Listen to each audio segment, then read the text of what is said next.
आजच्या या व्हिडिओमध्ये आपणा सर्वांचे स्वागत आहे। आज आपण परिसर अभ्यास या विषयातील सामाजिक परिसर या प्रकरणातील ऋतू आणि पिके यांचा अभ्यास करणार आहोत व त्यावरील प्रश्न अभ्यासणार आहोत। चला तर मग व्हिडिओला सुरुवात करूया। प्रश्न पहिला, खरीप पिकांची पेरणी कोणत्या ऋतूमध्ये केली जाते? पर्याय आहे 1 उन्हाळा, 2 पावसाळा, 3 हिवाळा, 4 वसंत ऋतू। योग्य उत्तर आहे पर्याय क्रमांक 2 पावसाळा। खरीप पिके म्हणजे अशी पिके जी पावसाळ्यामध्ये म्हणजेच जून जुलै महिन्यामध्ये घेतली जातात, त्या पिकांना खरीप पिके असे म्हणतात। प्रश्न क्रमांक 2, रब्बी पिकांची पेरणी कोणत्या ऋतूमध्ये केली जाते? पर्याय आहे 1 उन्हाळा, 2 पावसाळा, 3 हिवाळा, 4 वसंत ऋतू। रब्बी पिके म्हणजे जी पिके हिवाळ्यामध्ये म्हणजेच ऑक्टोबर नोव्हेंबर महिन्यामध्ये घेतली जातात। थंडीच्या दिवसांमध्ये जी पिके घेतली जातात त्या पिकांना रब्बी पिके असे म्हणतात।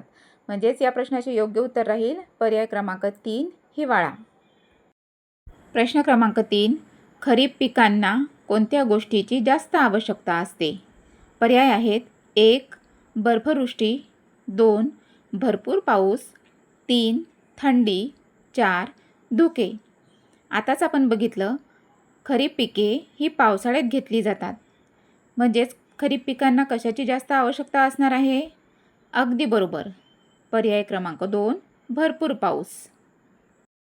प्रश्न क्रमांक 4, गहू हे कोणत्या प्रकारचे पीक आहे? पर्याय 1 खरीप पीक, 2 रब्बी पीक, 3 नगदी पीक, 4 बागायती पीक। गहू हे साधारणपणे थंडीच्या दिवसांमध्ये येणारे पीक आहे। मग थंडीच्या दिवसांमध्ये जे पीक घेतले जाते त्या पिकांना काय म्हणतात? अगदी बरोबर, पर्याय क्रमांक 2 रब्बी पिके। प्रश्न क्रमांक 5, तांदूळ हे मुख्यतः कोणत्या प्रकारचे पीक आहे? पर्याय आहेत 1 खरीप पीक, 2 रब्बी पीक, 3 हिवाळी पीक, 4 उन्हाळी पीक। तर तांदूळ हे खरीप पीक आहे, म्हणजेच योग्य उत्तर आहे पर्याय क्रमांक 1।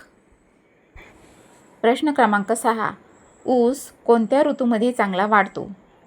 पर्याय 1 पावसाळा आणि उष्ण हवामान, 2 अतिथंड हवामान, 3 हिमवृष्टीच्या प्रदेशात, 4 कोरड्या वाळवंटात।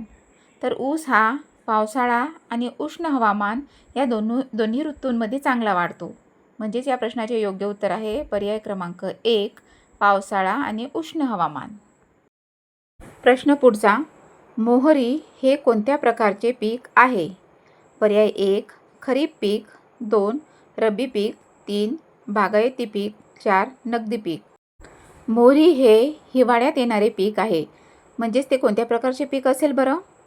अगदी बरोबर आहे, रब्बी पीक। प्रश्न क्रमांक 8, कोणत्या ऋतूमध्ये शेतामध्ये हिरवळ सर्वाधिक दिसते?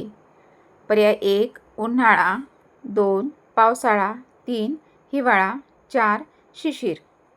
तर शेतामध्ये सगळीकडे हिरवळ ही पावसाळा या ऋतूमध्ये दिसते, कारण सगळीकडे पाऊस पडलेला असते। पावसाच्या पाण्यामुळे शेतामध्ये हिरवळ आपल्याला दिसते, म्हणून योग्य उत्तर आहे पर्याय क्रमांक 2 पावसाळा।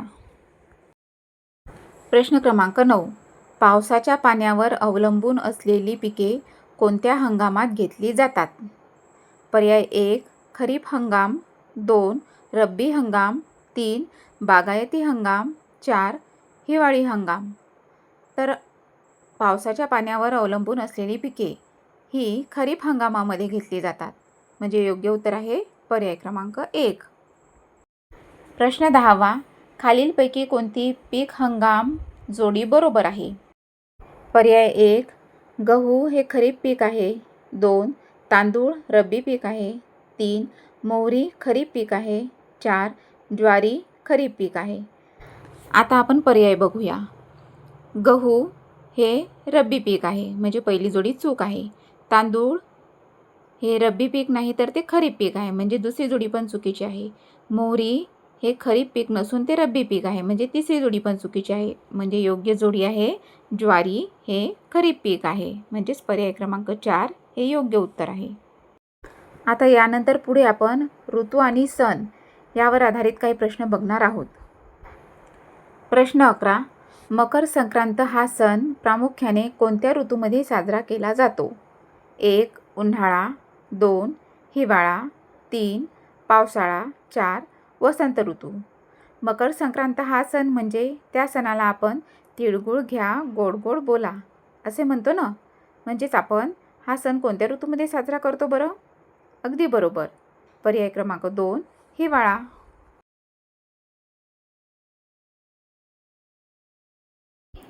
प्रश्न 12. होळी हा सण कोणत्या ऋतूमध्ये साजरा केला जातो? 1. हिवाळा, 2. वसंत ऋतू, 3. पावसाळा, 4. ग्रीष्म ऋतू. होळी हा सण मार्च महिन्यामध्ये आपण साजरा करतो.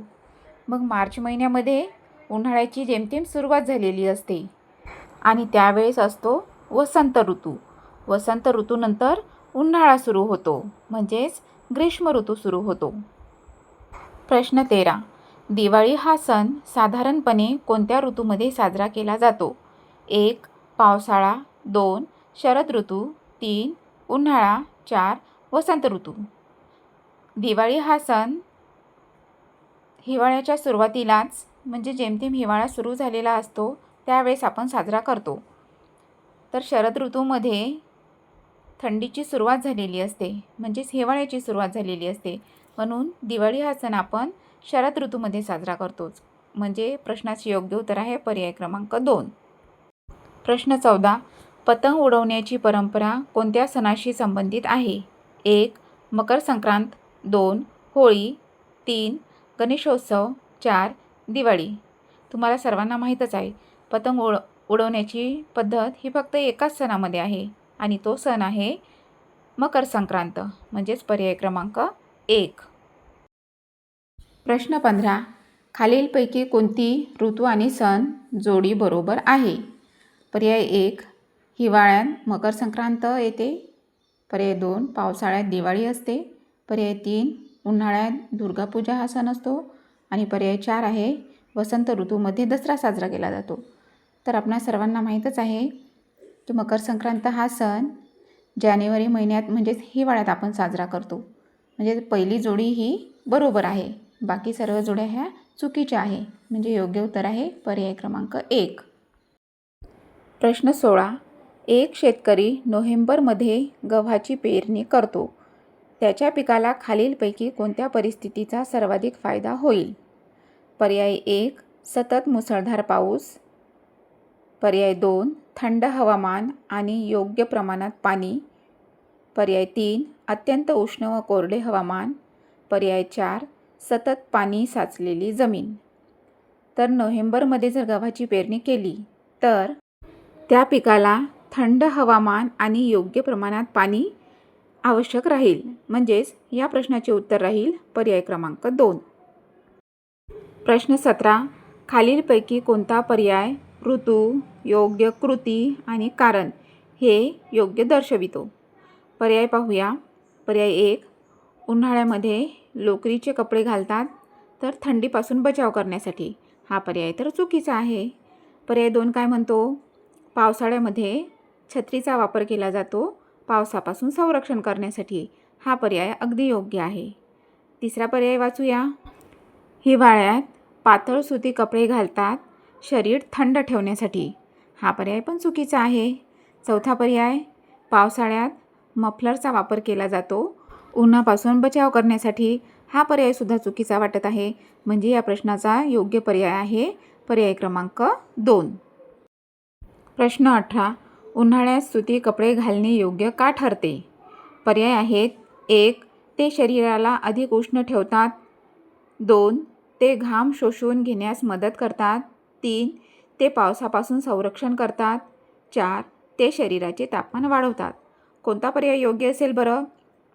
उन्हाळ्यामध्ये आपल्याला घाम जास्त येतो, म्हणून आपण सुती पातळ कपडे घालतो, कारण ते घाम शोषून घेण्यास मदत करतात, म्हणजेच पर्याय क्रमांक 2 हे या प्रश्नाचे योग्य उत्तर राहील. प्रश्न 19. हिवाळ्यात लोकरीचे कपडे शरीराला उबदार ठेवतात. कारण पर्याय 1 लोकर उष्णता निर्माण करते. पर्याय 2 लोकर शरीरातील उष्णता सहज बाहेर जाऊ देत नाही. 3 लोकर पाणी शोषून घेते. 4 लोकर सूर्यप्रकाश निर्माण करते. लोकरीचे कपडे हे जाड असतात. ते आपल्या शरीरातील उष्णता सहज बाहेर जाऊ देत नाही. म्हणून या प्रश्नाचे योग्य उत्तर राहील पर्याय क्रमांक 2 लोकर शरीरातील उष्णता सहज बाहेर जाऊ देत नाही. प्रश्न 20 खालीलपैकी कोणता क्रम ऋतूनुसार योग्य आहे? पहिला क्रम आहे पावसाळा, मग हिवाळा आणि नंतर उन्हाळा. दुसरा क्रम आहे हिवाळा, त्याच्यानंतर पावसाळा आणि मग उन्हाळा. तिसरा पर्याय आहे उन्हाळा, हिवाळा आणि मग पावसाळा. चौथा क्रम आहे पावसाळा, उन्हाळा आणि हिवाळा. तुम्हाला सर्वांना माहीतच असेल, आधी पावसाळा येतो. पावसाळ्यात सर्वत्र पाऊस पडल्यामुळे थंडीचं वातावरण निर्माण होते. त्याच्यामुळे थंडी पडायला सुरुवात होते आणि थंडी संपल्यानंतर लगेच उन्हाळा सुरू होतो. म्हणजेच याचा योग्य क्रम राहील पावसाळा, हिवाळा आणि उन्हाळा, म्हणजेच पर्याय क्रमांक 1. विद्यार्थी मित्रांनो, अशा प्रकारे आपण या व्हिडिओमध्ये परिसर अभ्यासावरील एकूण 20 प्रश्नांचा सराव केलेला आहे. तुम्हाला अधिक प्रश्न हवे असतील तर तुम्ही चॅनलला सबस्क्राईब करून घ्या. व्हिडिओ आवडला असेल तर एक लाईक नक्की करा. भेटूया पुढच्या व्हिडिओमध्ये अशाच नवनवीन प्रश्नांसह.